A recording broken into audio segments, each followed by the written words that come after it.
Most men will die without ever having truly lived. Their names will vanish like dust in the wind, their days consumed by errands, distractions, and quiet despair. And the most terrifying part is this: they will not even know it. They will believe they lived well, while their existence was nothing more than an imitation of life. This is the forbidden lesson Socrates whispered through the cracks of history.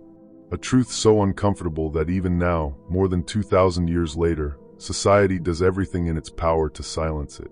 Because if men were to truly hear it, to let it sink into their bones, they would revolt against everything that makes them docile, obedient, and small.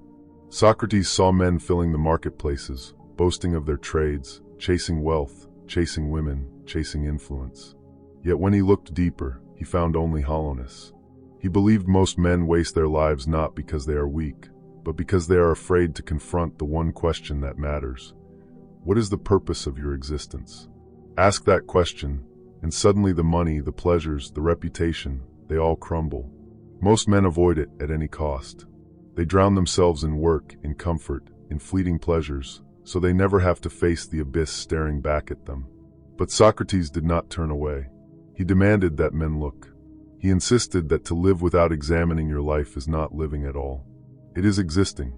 An existence without awakening is a slow death disguised as safety. This is his forbidden lesson: that comfort is the enemy, that conformity is poison, and that unless a man dares to live examined, he will die having never lived. Socrates was not a king, not a soldier, not even a writer. He left no books, no monuments, no wealth behind. He wandered barefoot through Athens, speaking to men in the streets, questioning them until their confidence crumbled. He lived in poverty, mocked by many, feared by more, and eventually condemned to death for corrupting the youth with his relentless pursuit of truth. And yet, centuries later, his voice still cuts deeper than kings or generals ever could.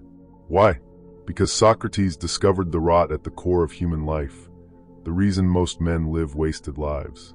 And he exposed it with a single principle: the unexamined life is not worth living. At first, it sounds simple, perhaps even cliché, but look closer, and you'll see why it terrified Athens, why it still terrifies us now. For Socrates, unexamined did not mean careless. It meant blind, living by other people's values, chasing wealth because you were told it matters, marrying because that's what society expects, working until you're old and gray without once asking, "Is this truly mine?" He believed the tragedy of men was not that they fail, but that they never truly choose. They inherit their lives like hand-me-down clothes, too tight, too ragged, never their own. And they cling to it, even when it strangles them. Socrates had a method for exposing this tragedy. He asked questions, not the kind you hear in school, but questions designed to strip away every illusion. He would stop a politician and ask, "What is justice?" He would corner a craftsman and demand, "What is excellence?" The answers always came quickly, confidently, until Socrates pushed deeper. Then the certainty fell apart, and what was left was silence, confusion, and shame. This was his lesson. Most men walk around pretending to know what they do not know. They live lives built on borrowed definitions, of success, of honor, of happiness, but never dare to question the foundations. And if the foundation is hollow, the whole house collapses. Think of a man today. He works tirelessly at a job he despises. He posts pictures online to look successful. He takes pride in the car he drives, the suit he wears, the admiration of strangers. But if you ask him, "Why do you want this? Why do you consider this good?" he has no answer beyond, because everyone else does. This is the modern echo of Socrates' Athens, a civilization of men enslaved not by chains, but by unquestioned beliefs. And here lies the terror. For if a man dares to question everything, truly everything, he must be willing to watch his life collapse. His friendships, his ambitions, even his faith in the world may dissolve under scrutiny. The examined life is not a path of comfort. It is a path of destruction, where illusions are burned away and only truth remains. Most men cannot endure this. They would rather cling to their comfortable lies than risk the agony of seeing clearly. Socrates understood this, and that is why he was hated. He was not hated because he was wrong. He was hated because he was right, and he held up a mirror too sharp for men to bear. The leaders of Athens condemned him not because he corrupted the youth, but because he awakened them. He reminded young men that life is short, fragile, and easily wasted, and that society's promises, wealth, honor, reputation, were nothing but shadows on the wall of a cave. And so they killed him. But his death was not defeat. In fact, his final act revealed the weight of his teaching. Offered the chance to escape his sentence, he refused. He drank the hemlock calmly, choosing death over betraying his principles. Because for Socrates, living falsely was worse than dying honestly. The unexamined life was not worth living, even if the cost of examining it was death itself. Here is the forbidden lesson buried in his words. Most men waste their lives because they are terrified of truth. They will fight for illusions, defend their lies, even kill the man who exposes them, all to avoid the unbearable clarity of self-knowledge. And this is why Socrates still matters. His teaching was not about abstract philosophy. It was about men who choose to numb themselves with distractions, who live by rules they never questioned, who grow old only to realize they were never truly alive.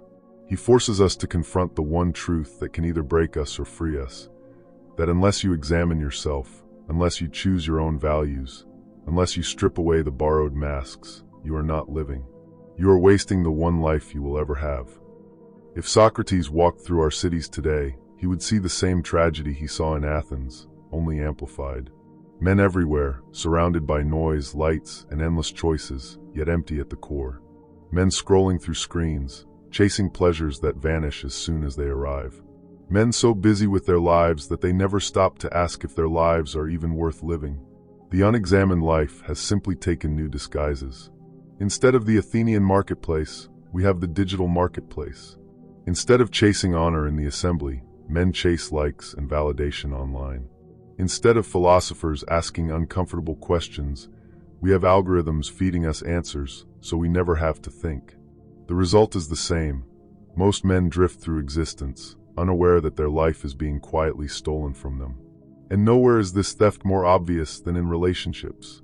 Socrates understood that love and desire were not just personal, they were philosophical. He asked, "Do you love a person because you truly know them, or because they satisfy a need in you?" In today's world, most men never examine this. They chase relationships because they fear loneliness. They pursue women not from strength, but from emptiness. And emptiness only breeds more emptiness. This is why intelligent men, or men who dare to question, often frighten others. To be examined, even by someone you love, feels like being stripped bare. Most people don't want truth and love. They want comfort, flattery, validation. But truth cuts, and when a man dares to see through illusions, it unsettles everything around him. Women feel it. Friends feel it. Society feels it. A man who examines deeply cannot be easily controlled, and that makes him dangerous. Modern society thrives on men who do not examine themselves. Think of it. If every man asked, "Why do I work this job? Why do I obey these rules? Why do I chase these pleasures?" The economy of distraction would collapse. Men would stop buying what they don't need. They would stop working meaningless jobs. They would stop bending to hollow expectations. But instead, most men prefer sedation. Entertainment, pornography, alcohol, casual sex, mindless ambition. Anything to avoid the silence where the real questions live. Socrates would call this cowardice. He would see the modern man's constant busyness as proof of his fear. For busyness is not the mark of strength, it is the mark of avoidance. A man who cannot sit alone with his own soul for even an hour has already lost his life, no matter how much wealth or power he appears to hold. Look at relationships again. A man who refuses to examine himself will always hand over his power. He will beg for validation, chase approval, compromise himself just to be liked. He will believe love means sacrifice of his truth, when in reality it means the opposite. Love only has meaning when it flows from strength, from someone who knows who he is. Women do not respect men who are empty, because emptiness cannot hold love. And yet countless men live this way, giving everything to relationships while neglecting the one relationship that matters most, the one with themselves. In society, the cost of unexamined living is even more brutal. Men without examination become prey. They follow trends, believe headlines, obey rules they do not understand. They are outraged on command, distracted on command, and defeated before they ever begin to resist. They mistake the noise of culture for their own thoughts, not realizing that their minds have been colonized. Socrates' Athens was filled with men who parroted the opinions of the powerful. Our modern world is no different. Men repeat slogans they've memorized online, convinced they are thinking when they are only echoing. And then there is the personal cost.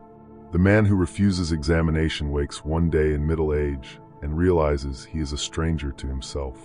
He does not know why he chose his path, why he married, why he worked where he worked, why he sacrificed what he sacrificed. He only knows that life feels heavy, dull, unsatisfying. This is the quiet despair Socrates warned of, the wasted life hidden beneath the illusion of success. But here is where his lesson becomes unbearable. To truly examine your life means risking everything. It means questioning whether the career you've given 20 years to has any meaning. It means asking if the relationship you've built is built on truth or on fear. It means staring into the possibility that everything you thought you were is nothing more than a costume. Most men cannot face this. It is too heavy, too dangerous, too destabilizing. And so they return to comfort, to distraction, to numbness. This is why so few men awaken. Because to awaken means destruction first, then rebirth. You cannot build an examined life without tearing apart the unexamined one. And destruction terrifies us. It feels like death. But Socrates knew that without this death, you cannot live. To examine your life is to choose the pain of truth over the comfort of illusion. And truth always demands sacrifice. Look at how this plays out in modern growth. Men chase motivation, productivity hacks, and surface-level self-improvement.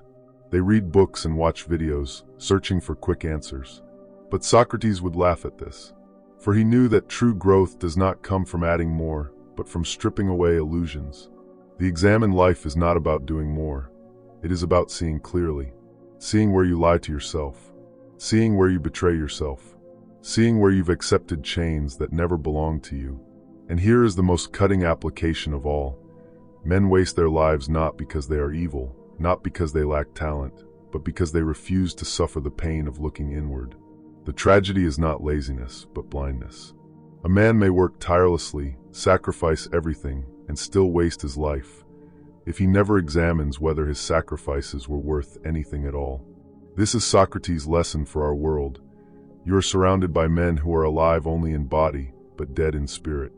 And unless you dare to question everything, your work, your desires, your relationships, your very definition of happiness, you will join them. You will waste your one chance at life in exchange for the comfort of never asking. The words of Socrates were not meant for libraries. They were meant for men's lives. He did not want you to admire philosophy. He wanted you to live differently, to wake up, to strip away illusions and face truth without trembling. So what does that look like now in the modern world? If Socrates stood before you today, these are the laws he would thunder into your soul. Stop lying to yourself. Every man carries lies he tells himself, excuses for weakness, justifications for wasted time, comforting stories that keep him blind. Burn them. Rip them from your mind.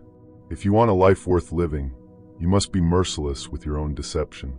Do not borrow your values.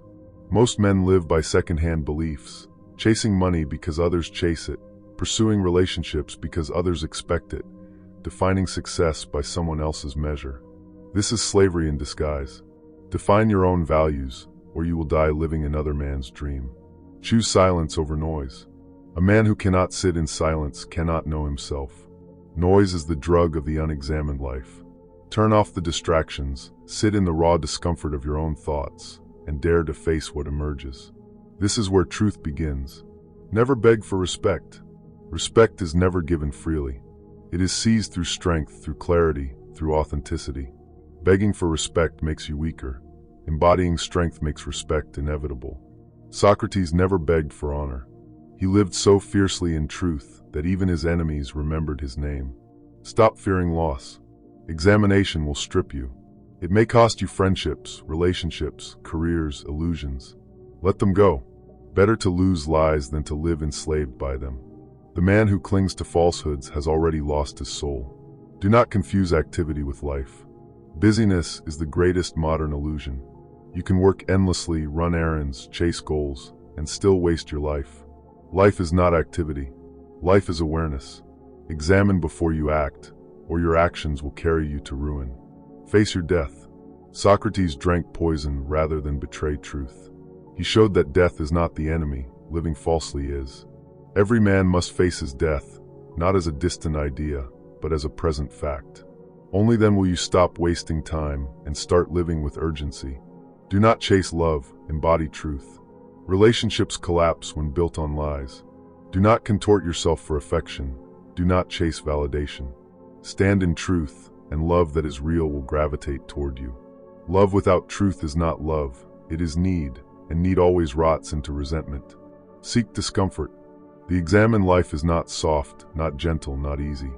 It demands discomfort, pain, sacrifice. Welcome it. The man who hides from discomfort wastes himself. The man who walks into fire becomes forged by it. Examine daily. Not once a year, not once in a crisis, but daily. Ask yourself, why am I doing this? What do I truly value?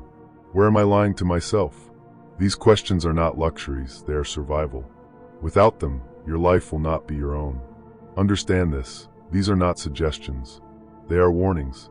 Ignore them, and you will drift into the same wasted existence as most men. You will grow old, bitter, wondering why your life feels hollow. But obey them, live them, and your life will burn with meaning, even if it costs you everything. This is what Socrates gave to us. Not comfort, not hope, not easy answers. He gave us the fire that burns away illusion, leaving only the raw steel of truth. And in that truth, life begins. In the end, Socrates left us with no comfort, only a mirror. A mirror that does not flatter, that does not lie, that shows you exactly what you are. And most men cannot bear to look. They turn away, preferring the soft glow of distraction, the numbing comforts of the crowd, the safe chains of conformity. But the mirror waits. Every morning, in the silence before the noise begins, it waits. Every night, when you lie in bed and the distractions finally fade, it waits. The unexamined life is always there, haunting you in the background, whispering its quiet accusation. You are wasting your one chance to live. Socrates chose death rather than abandon truth. He faced his end with calm, with courage, because he knew something most men never realize, that to live without truth is a slower death, a deeper prison, a more suffocating waste than any grave could ever hold. And now the question falls on you. Will you turn away like the many and spend your days chasing illusions until they collapse into dust? Or will you dare to look into the mirror, to strip yourself bare, to question everything you think you are? Understand this, the examined life will not make you safe. It will not make you comfortable. It may cost you relationships, careers, even the approval of those closest to you. But it will give you the one thing comfort never can: freedom. The freedom of living a life that is truly yours, unborrowed, unbroken, unashamed. Socrates drank poison, but his truth lives. His enemies silenced his voice, but they could not silence the fire he lit in men's souls. That fire is burning now, and it calls to you. Step into it. Burn away your illusions. Face yourself without mercy. Only then will you know life. The unexamined life is not worth living. Do not waste yours.